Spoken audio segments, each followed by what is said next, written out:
Welcome to your daily briefing. We are now 12 days into the U.S.-Israel conflict with Iran, and over the next 10 minutes, we will walk you through everything you need to know: the key developments, the military situation, the economic impact, and what experts are saying about where this war is headed. Here are today's headlines. 3 commercial vessels have been struck in the Gulf. 32 nations have agreed to the largest coordinated oil reserve release in history. The U.S. military reports the destruction of 16 Iranian mine-laying ships near the Strait of Hormuz. Israel has launched fresh strikes on both Lebanon and Iran, and President Trump has signaled that American operations are not yet complete. Segment 1. The oil crisis. Let's begin with the global economic response to this conflict.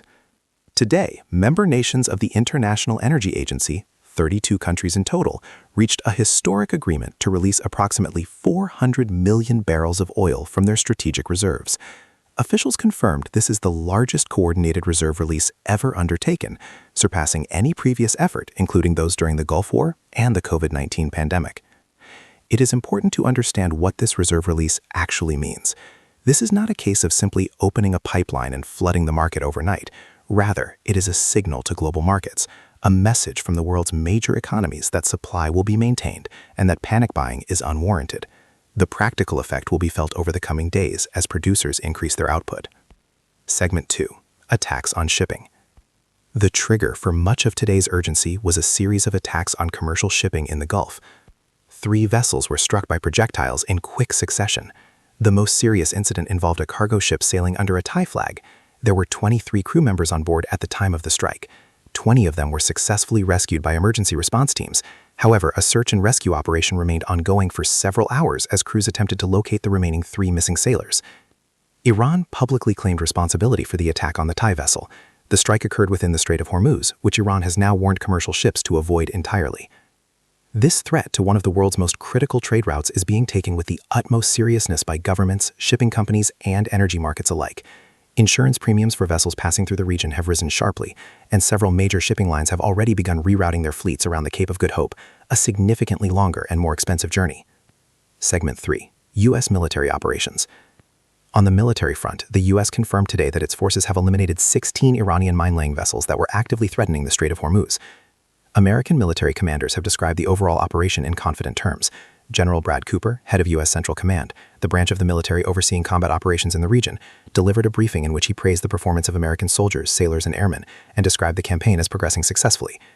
However, analysts have pointed to one critical problem. Despite the enormous military power being deployed, the Strait of Hormuz remains effectively closed to normal commercial traffic. Iranian forces are employing what military experts call asymmetric warfare, a strategy in which a weaker force avoids direct confrontation with a stronger enemy and instead attacks indirectly. Rather than engaging American warships head-on, Iran has chosen to use mines, drones, and strikes on unexpected civilian targets to spread pressure, raise costs, and demonstrate that it is still capable of causing significant disruption. This approach, analysts say, was clearly planned well in advance. Segment 4. Lebanon and the Beirut strikes. Beyond Iran itself, Israel has continued its extensive campaign of airstrikes in Lebanon. Lebanese authorities now report that nearly 600 people have been killed since the conflict began, with the toll rising daily. Overnight and into the early hours of this morning, powerful explosions were heard across Beirut as Israeli forces struck what they described as Hezbollah military infrastructure. But one strike in particular has caused widespread shock among residents. An apartment building in a central residential neighborhood of Beirut was hit in the early hours of the morning. The surrounding area sustained heavy damage. Nearby buildings, parked vehicles, and homes were all badly affected. Residents who gathered at the scene expressed disbelief. Many said they had never imagined their neighborhood could become a target. This was the second time in less than a week that a strike had landed in the heart of the Lebanese capital, and the psychological impact on the civilian population is significant. Segment 5. Russia's position. One world leader watching these events with particular attention is Russian President Vladimir Putin, who has spoken by telephone with both the Iranian and American presidents within the past week. From Moscow, the view is complex. Publicly, President Putin has called for de-escalation and has offered Russia's services as a potential mediator between the warring parties. This offer, analysts suggest, is partly designed to raise Russia's diplomatic profile in the Gulf region and to strengthen Russia's relationship with Washington, a relationship that Russia views as directly relevant to its ongoing war against Ukraine. But there is also a clear financial dimension to Russia's interest. The spike in global oil prices has significantly increased revenue from Russia's energy exports at a time when the Russian economy has been under considerable strain. Higher oil prices mean a larger war chest for Russia's military campaign in Ukraine. Some Russian media outlets have speculated that Washington may also ease existing oil sanctions on Russia as part of broader diplomatic maneuvering, a development that would provide Moscow with even greater financial relief. In short, Russia finds itself in a position where the conflict, however dangerous globally, is generating both diplomatic leverage and economic benefit. Segment 6. Ukraine's response. In Kyiv, the reaction to the Middle East conflict has been mixed. On one hand, Ukrainian officials are concerned. There are fears that international attention and resources, particularly air defense missiles, may be diverted toward the Middle East, leaving Ukraine more vulnerable to Russian attacks.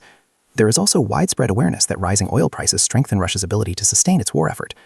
On the other hand, the Ukrainian government sees an opportunity. Ukraine has spent 4 years developing highly advanced interceptor drone technology, and countries throughout the Middle East are now approaching Kyiv for assistance. Gulf nations want to learn from Ukraine's experience defending against drone attacks, and Ukraine is hoping to sell that expertise. For Ukraine, this is a chance to reposition itself, not simply as a country in desperate need of international support, but as a valuable military partner with real capabilities to offer. Securing new allies, generating revenue, and remaining central to global conversations are all goals that Ukrainian officials believe this crisis can help them achieve. Segment 7. Inside Iran.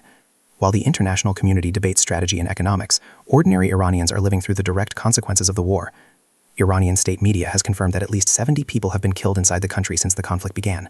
New footage from Kerman Airport shows the aftermath of a recent U.S.-Israeli strike, with thick black smoke rising above the facility. Messages gathered from ordinary citizens inside Iran paint a picture of disrupted, frightened daily life. People describe adjusting their sleep schedules around bombing patterns, going to sleep at dawn when the night's raids have ended, and waking in the afternoon. One person describes spending a normal day, cooking, reading, playing games, only to learn that a former classmate had been killed and that her body had not yet been recovered. The contrast between ordinary life and sudden violent loss captures the experience of millions of people currently living through this war. Segment 8. Analysis. Where does this war stand? To make sense of where things currently stand, let us look at the bigger picture.